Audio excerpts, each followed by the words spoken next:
네, 안녕하세요. 자, 오늘부터 3기 삼순환 할 건데요. 삼순환에서는 이제 폭발적으로 이제 글을 쓰는 연습을 하셔야 돼요. 그리고 예비 1순환, 2순환 때 배웠던 거는, 우리가 이제 배웠던 거는 답안에 쓰는 내용이 거의 없어요. 사실은 없어요. 자, 우리가 이제 배우는 이 법학하고,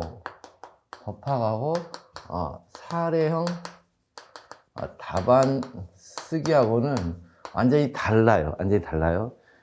그래서 과거에 단문형과 서술형에서는, 우리 이제 요즘에 메타란 말이 엄청나게 유행하고 있는데, 사실은 이제 메타피직스죠. 자, 요거는 이제 아리스토텔레스가 한 말이죠. 메타피직스. 그러니까 이 피직스는 뭐냐면 물리라고 우리가 이제 흔히, 현대 학문에서는 물리라고 하지만 사실은 눈에 보이는 현상들을 말하죠. 눈에 보이는 현상들이 각자가 독립적으로, 고립적으로 존재하는 게 아니라 상호간에 영향을 주고받으면서 존재한다. 그게 이제 피직스죠. 근데 그게 우리 눈에 보이는 거죠. 근데 눈에 보이는데 그 눈에 보이는 각각의 포인트들이 왜 그쪽에 존재하고 있을까? 그 존재성의 이면에는 뭔가 보이지 않는 운동력이 있지 않을까? 그 운동력, 공통적 운동력을 찾아가는 게 메타적 사고죠, 메타적. 그래서 이제 기납과 연역으로 이루어지죠, 논리학에서는. 그러니까 논리가 이제 메타적 사고죠, 이제 연역이. 그리고 법학은 바로 그 연역적, 이 메타에서 현실의 피직스를 보는 거죠. 그럼 현실의 피직스는 뭐가 있죠? 법조문 있죠, 조문. 조문 있고, 판례가 있죠, 판례. 조문이 있고 판례가 있죠. 그러니까 메타적 사고에서 조문과 판례를 바라보는 거죠. 법학에서는 피직스가 두 개밖에 없어요. 조문과 판례, 우리 눈에 보이는 건. 그러니까 이 메타적 사고를 가져보는데 메타적 사고들이 각각 있죠. 그걸 우리 학설이라 하죠. 그래서 옛날에 단문형과 사례형으로 답을 쓰던 그런 시절에는 이 메타 사고에서 조문과 판례를 바라보는 시각을 측정하는 시험이었어요. 근데 그 시각을 그대로 현실에 또 현재도 끌고 온다고요. 그래가지고 쓸 때 일반론 써라. 무슨 일반론을 왜 써요? 메타가 일반론인데. 이게 일반론인데 일반론을 왜 쓰냐고요. 현실은 뭘 쓰는 거예요? 피직스만 쓰는 거예요, 현실은 이제. 요것만 쓰는 거예요. 사령 답안에서는 요걸 쓰는 거예요. 요거 쓰는 게 아니라. 그러니까 대학교 교수님들이 가르칠 때는 요거 가르치세요. 법전원에서도 요거 가르치고 일반 법과대학에서도 요거 가르쳐요. 여러분들이 학교에서 배우는 그 전공 선택 했을 때 그 법학도 요거 배워요. 그래서 학교에서는 중간고사 기말고사 때 이거 쓰죠. 그런데 고시로 오면은 이거 쓰면 안 되죠. 근데 이거 쓰니까 점수가 엉망이죠. 자기가 생각했던 점수가 안 나오죠. 그러니까 법학 되게 어려운가 봐. 아니죠. 지금 핀트가 어긋나게 지금 글을 쓰고 있는 거죠. 이쪽을 써야지, 이쪽을 쓰죠. 이쪽을 쓰는 게 아니라. 그러니까 이쪽은 순전히 내가 이걸 바라보는 시각으로 잠깐 배운 거고, 여기 오면 이제 이거 가지고 쓰는 거예요. 케이스에다가 어떻게 해서 어떻게 결론을 내릴 건가. 솔브. 이렇게 하는 거죠. 이렇게 하는 건데, 요거를 이제 안 배우니까 이렇게 쓰면 되게 내용도 별로 쓸 게 없어요, 사실은. 이쪽에 쓰면 할 말이 참으로 많은데 이쪽에 오면 내용에 쓸 것도 없어요. 25점짜리 쓰면은 우리는 이제 32줄이 10점이니까 64에다가 거의 80줄 써야 되거든요. 25점이면 80줄 쓰는데 80점 못 써요. 80줄을 한 60줄 정도 쓰면 끝나요. 그럼 60줄 정도 끝나니까 내가 양이 부족해서 점수 안 나. 아니요. 원래 10페이지 중에 8페이지 쓰는 게 딱 정상이에요. 10페이지 중에 한 8페이지 쓰는 게 정상이에요. 근데 그렇게 쓰면 딱 채점자가 딱 좋아해요. 왜냐면 자기가 보고 싶은 좁은 판례가 딱딱딱 들어있거든요. 그것만 들어있으면 돼요. 그런데 불안하잖아요, 수험생들이. 양치기를 하죠. 10페이지 다 쓰려고 하죠. 그러면 나머지 2장은요. 진짜 채점자가 정말 있잖아요. 인내심을 가지고 봐요. 짜증내면서도. 이런 말을 왜 쓰지? 이런 게 여기 들어갈 이유가 없는데 왜 쓰지? 그러면서도 봐요. 그 노력이 가상해서 또 점수 주기도 해요. 한 2, 3점 정도. 자, 그렇게 되는 거예요. 채점을 하다 보면. 자, 그래서 지금 저랑 같이 하는 동안에는 이제 뭘 해야 되느냐? 딴 거 없어요. 요렇게 이제 사례형 답안을 요렇게 쓰다 보니까 딴 거 없어요. 첫 번째. 자, 케이스 적용을 해야 되잖아요. 적용할 조문이 뭐냐는 거, 조문. 조문을 뭐 하죠? 선택하는 거죠. 선택하고 뭐요? 보고 베끼기죠. 첫 번째가 조문이죠, 조문. 조문을 선택해서 보고 베끼기예요. 보고 베끼라니까 당황하죠. 이 보고 베끼는데 보통 두 줄에서 세 줄로 보고 베끼죠. 두 줄에서 세 줄 보고 베끼. 두 줄에서 세 줄이 뭐야? 1점이죠. 그러니까 조문이 1점이에요, 그냥. 조문이 1점. 32줄이 10점이니까 조문이 1점이에요. 조문이 1점이고, 문제는 조문을 보고 베끼면 1점이고, 거기다가 선택된 조문이 너무 정확한 문제 페이스에 적용되는 조문이에요. 거기서 또 1점이 또 주어지죠. 그래서 조문에서 2점이 주어져요. 조문만 제대로 쓰면 2점이 돼요. 그 다음에 두 번째는 케이스에 적용할 조문을 선택했으면, 이제 이 조문은 뭘로 되어 있어요? 소전제의 집합으로 되어 있다고 그랬죠? 소전제의 집합. 즉, 소위 말하는 단어들로 이루어져 있어요. 단어들.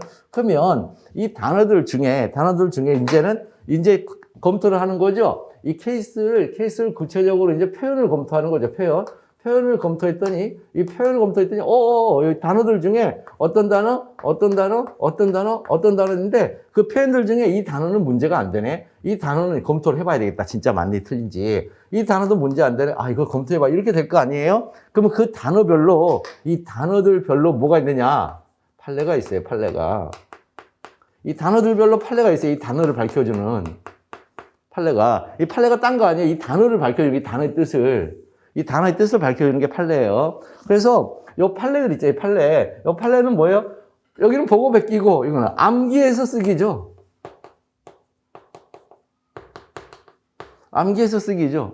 여기는 보고 베끼는 거고, 여기는 암기해서 쓰기죠. 암기해서 이 판례를 있잖아요. 절대 해서는 안 되는 게 뭐냐면, 그거는 이제, 판례는 어떠어떠한 사건에서 뭐라고 판시하여 적극설의 태도를 취하고 있다. 이렇게 쓰신 분들 많은데, 이거 있잖아요. 이거는 형법에서 쓰는 방식이에요.